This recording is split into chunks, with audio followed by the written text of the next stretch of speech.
para el segundo parcial ya sería los contenidos del folleto 3 en adelante. Ok. Bueno, chicos, empezando con lo que corresponde el día de hoy, vamos a ver un poco lo que son aplicaciones de la derivada.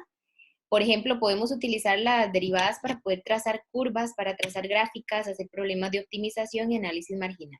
Ese es el objetivo de las aplicaciones de la derivada. Ok, para empezar, el día de hoy vamos a ver cómo se calculan valores máximos y mínimos en una función. Ok, vean, chicos, para empezar, vamos a dar como una explicación sencilla. Si yo tengo una función cualquiera, ¿verdad? Es decir, la gráfica de una función, por ejemplo, acá, puede ser algo así. Okay. Resulta que esta función me muestra, o en este caso la gráfica de la función me muestra lo que es el comportamiento de la función en el fondo. Ahora, recordemos una cosa, en una función podemos tener valores en X y en Y. Por ejemplo, si yo coloco un puntito aquí, otro acá y otro acá, lo que estoy diciendo es que en estos puntitos hay dos componentes, una componente en X y una componente en Y. Ok, resulta que cuando nosotros tenemos F y evaluamos X, obtenemos Y. ¿Eso qué quiere decir, chicos? Que el comportamiento de la función me lo dan las imágenes. Ahora, si nosotros queremos encontrar valores extremos en una función, los valores extremos es lo que nosotros llamamos comúnmente como puntos máximos o punto mínimo, ¿verdad? O punto mínimo. Entonces, ¿qué pasa? Que nosotros nos pueden dar una gráfica y nos piden identificar esos valores máximos y identificar los valores mínimos de la función. Por ejemplo, si yo me vengo a esta gráfica, resulta que este punto se puede ver como un punto bajo, pero no es el más bajo de todos porque la función sigue decreciendo. Por lo tanto, este es un punto mínimo, pero no es el más pequeño de todos. Si es un punto mínimo, porque es un puntito que está, ¿verdad?, en la parte más baja de las imágenes, a este punto se le llama un punto mínimo, pero se le llama mínimo relativo. ¿Por qué? Porque es mínimo relativo cuando es un valor más pequeño, pero no es el más pequeño de todos, sino que hay otro valor más pequeño que todos los demás. Por ejemplo, en esta función, como sigue decreciendo, la función sigue siendo más pequeña que todos los valores y no deja de decrecer, ¿verdad? En este caso, vea que van tomando valores de y negativos. Entonces, quiere decir que en ese caso hay valores mínimos relativos cuando vamos a tener un punto más bajo que todos, pero no es el más pequeño, ¿verdad? De toda la función. Ahora, observen una cosa. Si yo vengo y delimito la función acá y vemos esta gráfica de la función, resulta que este punto que se ve acá me da un valor en X y un valor en Y. Resulta que en este valor X hay una imagen más grande que todas. Ven, este se llama un punto que vamos a llamar punto máximo de la función. Pero como es un punto máximo de la función y es el más grande de todos, vean que ya no hay más grande que él. Se le llama punto máximo absoluto. El nombre es lo de menos. Lo que vamos a ir identificando es cuando hay puntos máximos y cuando hay puntos mínimos. ¿Está bien?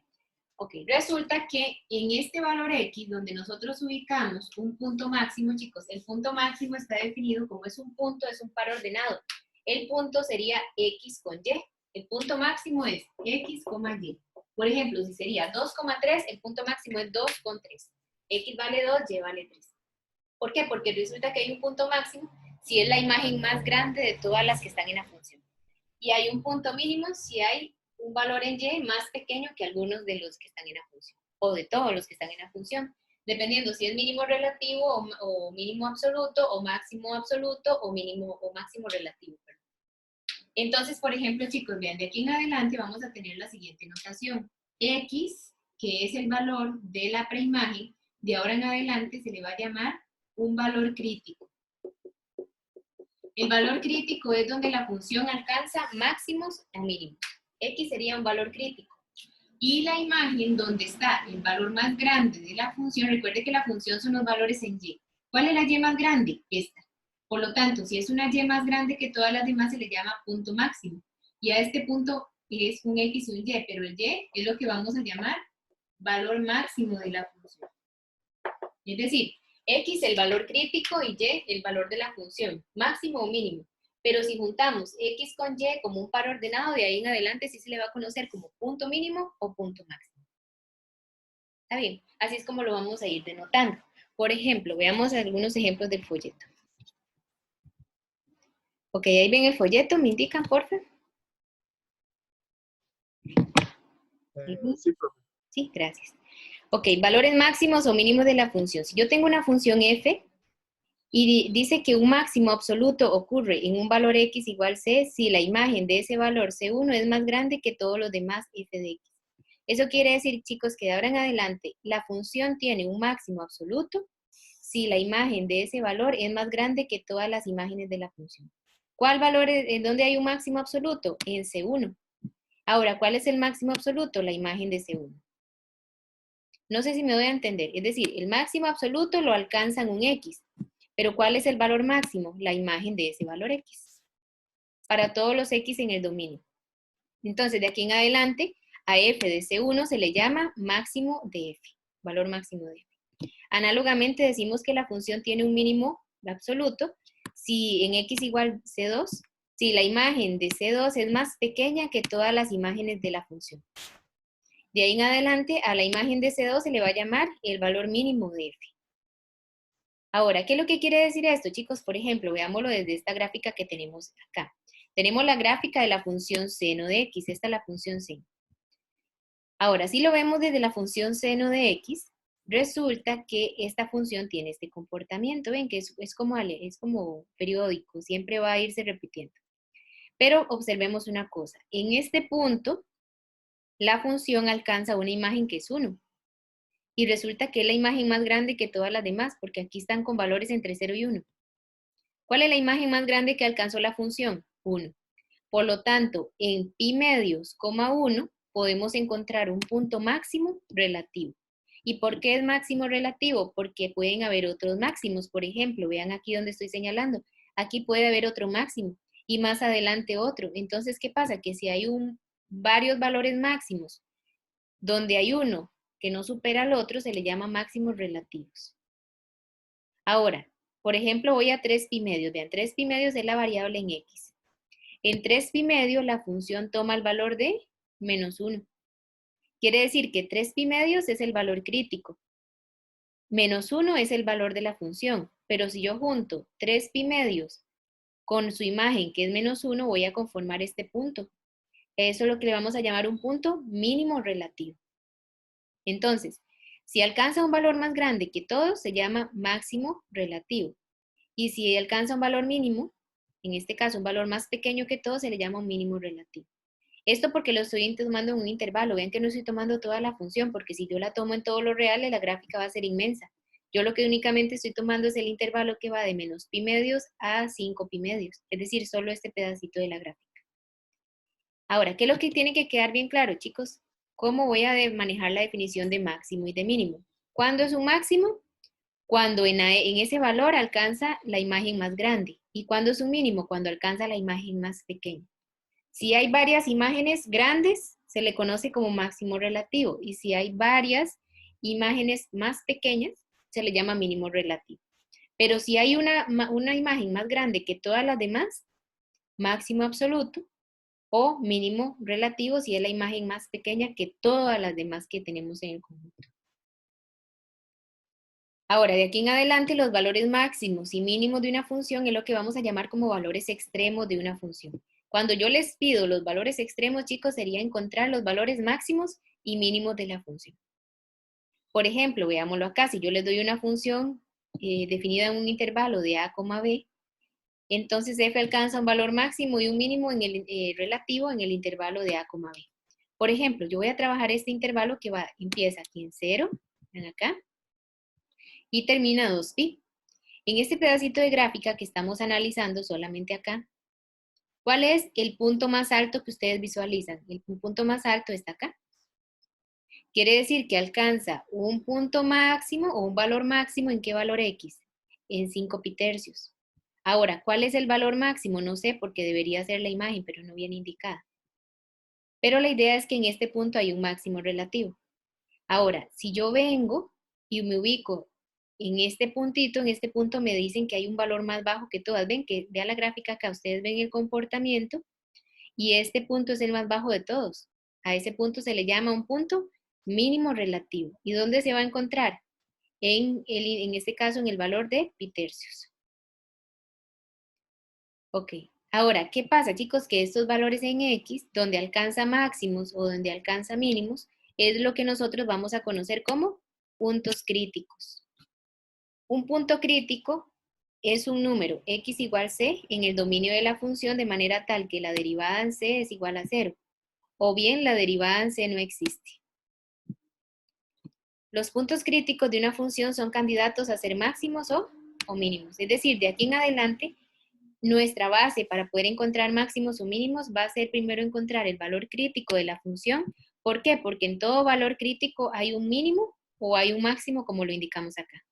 Por ejemplo, ¿cuáles son nuestros valores críticos en este ejemplo? 5 pitercios y el otro pitercios. Los valores críticos vienen siendo valores en X en los cuales hay un máximo o un mínimo. Entonces, chicos, de aquí en adelante les voy a indicar el proceso para poder encontrar valores máximos o mínimos en una función, pero eso sí, aclaro, va a ser encontrar extremos de una función en un intervalo cerrado. Entonces, para encontrar valores extremos en un intervalo cerrado se siguen los siguientes pasos. Primero, se encuentran los valores críticos en el intervalo abierto. Una vez que encuentran los valores críticos, se evalúa cada valor crítico en la función. Una vez que ya evaluamos los valores críticos, evaluamos los extremos del intervalo y ya después de eso clasificamos. El valor más pequeño sería el mínimo y el valor más grande sería el máximo. Ok, estos son los pasos. ¿Qué quiere decir entonces? Que lo vamos a traducir con un ejemplo. Entonces, chicos, hagamos un ejemplo como este. Yo les voy a pedir encontrar los valores extremos de la función en un intervalo cerrado. Como por ejemplo acá. Determine los extremos relativos. Cuando yo les pido extremos relativos es encontrar puntos mínimos, puntos máximos de la función indicada. En este caso, la función es este polinomio en el intervalo de menos 5 a 1. Ese va a ser nuestro ejercicio. Y lo vamos a hacer, vamos a seguir los pasos que ya hemos indicado anteriormente. ¿Está bien? Bueno, chicos, vean. Como dice el ejercicio, es lo siguiente. Nos dan la función, nos dan un intervalo cerrado para poder encontrar los valores extremos de la función. Ok, para encontrar los extremos, cuando me dan un intervalo cerrado, vean que estoy haciendo la aclaración, cuando me dan un intervalo cerrado, se siguen los siguientes pasos. Ok, paso 1, lo primero que hago es encontrar el dominio de la función. Ok, resulta que esta función es un polinomio. Y recuerden una cosa cuando vimos funciones continuas. En un polinomio, todo polinomio es continuo. ¿Qué quiere decir eso? Que por ser un polinomio no tiene restricciones en el dominio. Es decir, no tiene puntos de discontinuidad. Por lo tanto, el dominio de una función, cuando la función es un polinomio, serían todos los números reales. ¿Por qué definimos el dominio, chicos? Porque resulta que hay funciones que tienen restricciones. Ahora, si la función tiene restricción, hay que tener cuidado a la hora de venir y escoger los valores del intervalo, porque si yo, por ejemplo, vengo y encuentro el dominio, por ejemplo, y me da, por ejemplo, 0. Es decir, el dominio máximo sería todos los reales menos 0. Resulta que 0 es un valor que está en el intervalo, de menos 5 a ¿qué? A 1.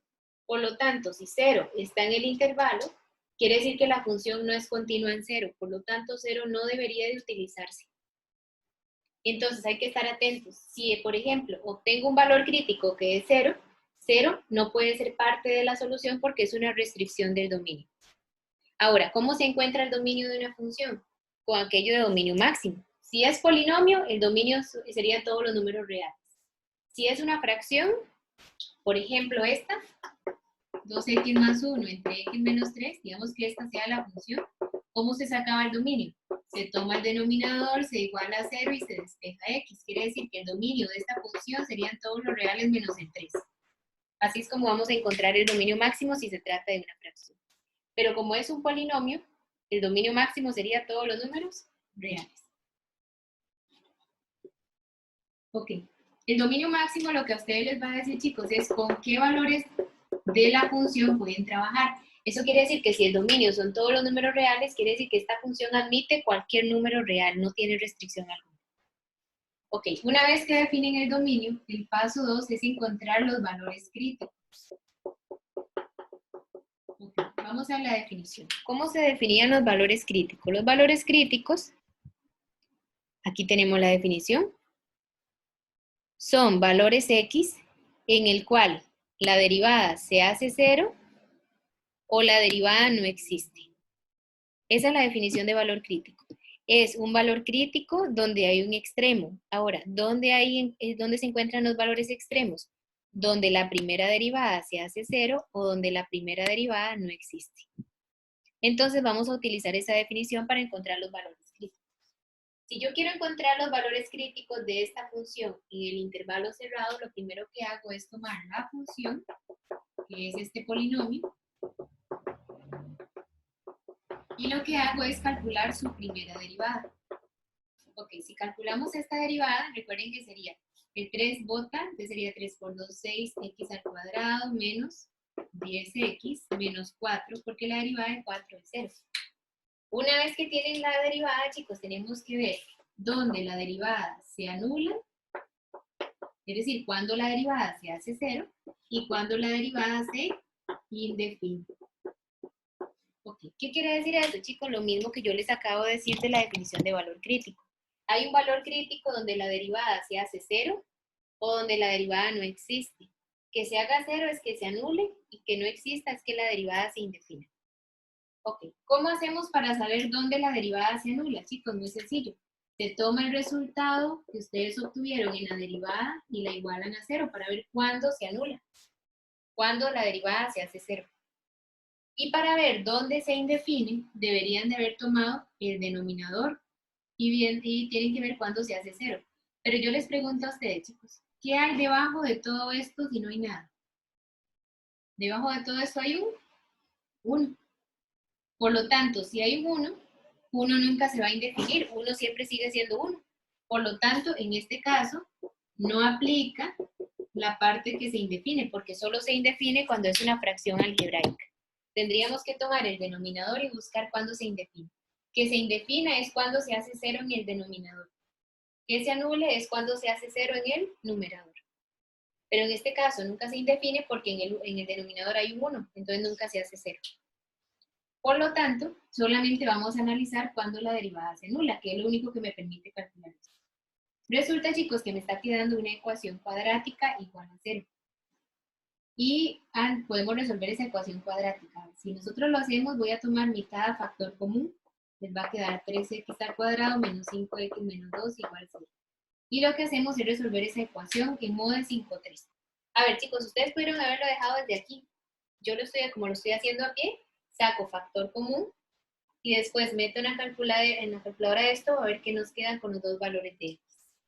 Ok, si lo hacemos ahí, resulta que me van a dar dos valores. Vamos a ver, me estaría quedando 3x al cuadrado menos 5x menos 2.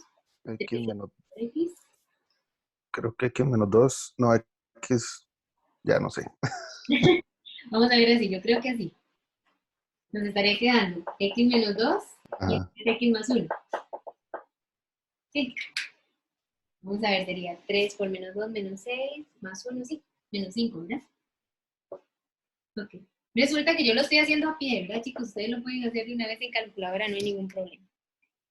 Ok, como me está quedando esto, entonces recordemos el resultado. Si tengo una multiplicación de factores igual a 0, quiere decir que el primer factor es igual a 0 o el segundo factor es igual a 0. Entonces, con tomar cada uno, bueno, el 2 que estaba aquí es igual a 0, pero hay un detalle, chicos. 2 nunca es igual a 0, entonces esta parte no se considera para nada, porque 2 nunca se hace 0. Es decir, este 2 como que se puede quitar. Voy a tomar el primer factor lo igual a 0, el segundo factor lo igual a 0 y despejo a x. Si x menos 2 es igual a 0, quiere decir que x es igual a 2. Y si 3x más 1 es igual a 0, 3x es igual, bueno, lo podemos despejar de una vez. X es igual a menos 1/3. Ahora, si ustedes lo hacen en modo de 5-3, tienen que tener mucho cuidado, ¿verdad? En la calculadora, porque la calculadora les va a tirar 2 y menos 1/3 de una vez, ¿verdad? Entonces, si ustedes lo factorizan, recuerden que si da 2 es x menos 2, y si da menos 1/3 sería 3x más 1, a la hora de factorizar. Ok. Resulta, chicos, que me está quedando de la siguiente manera. Me están quedando dos valores donde la derivada se anula. Eso quiere decir que hay dos valores críticos. El primer valor crítico es 2 y el segundo es menos 1/3. A ver, recuerden que menos 1/3 es aproximadamente menos 0,3. ¿Verdad? Ok. Una vez que ya ustedes encuentran los valores críticos, el paso 3 es, en este caso, clasificar cuáles valores críticos nos van a funcionar y se evalúan los valores críticos en la función. Entonces, el paso 3 es evaluar los valores críticos en la función. Vean que tiene que ser en la función original, no en la derivada.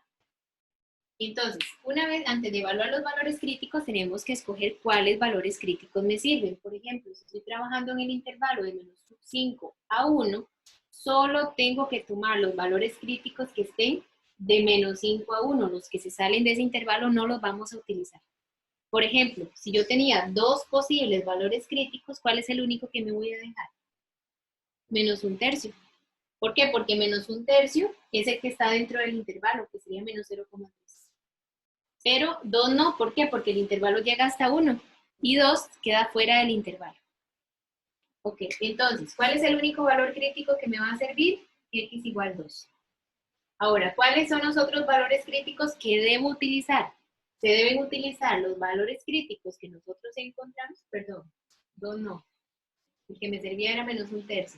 Está bien, y todo lo desechamos. ¿Por qué lo desechamos? Porque está fuera del intervalo. Lo único que me voy a dejar es menos 1/3. Y una vez que escogemos el valor crítico, los otros valores que debemos utilizar son los extremos del intervalo. ¿Por qué? Porque en los extremos del intervalo puede que hayan máximos y mínimos. Entonces voy a escoger el menos 5 y x igual a 1. Una vez que nosotros tenemos estos valores críticos, tenemos que encontrar la imagen de cada uno de esos valores críticos. ¿Por qué, chicos? Porque en los valores críticos ocurren valores extremos. ¿Cuáles son los valores extremos de la función? Las imágenes. La imagen más grande es el valor máximo. La imagen más pequeña es el valor mínimo de la función. Entonces, chicos, si me ayudan por ahí, porfa. A ver, tomen esta función, es que yo no tengo calculadora. Esta función, por favor, la colocan y me dicen cuánto les da, evaluando menos 1/3, menos 5 y 1.